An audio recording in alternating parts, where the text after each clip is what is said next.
we bring you the answers to all your questions. Be better than others. Enjoy the benefits of knowledge. Accept the answers from us. Knocking noises when driving over bumps. The struts are solid units that allow the chassis, wheel assembly and body to move cohesively when a bump is hit while driving. If you notice a knocking or clunking sound coming from an area near the front or rear tires, it's most likely due to worn out or broken struts.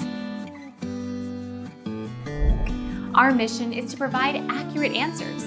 We think without knowledge, it is impossible to live a balanced life. Be competent, be skillful. Thank you for watching. Don't forget to subscribe and hit the bell notification.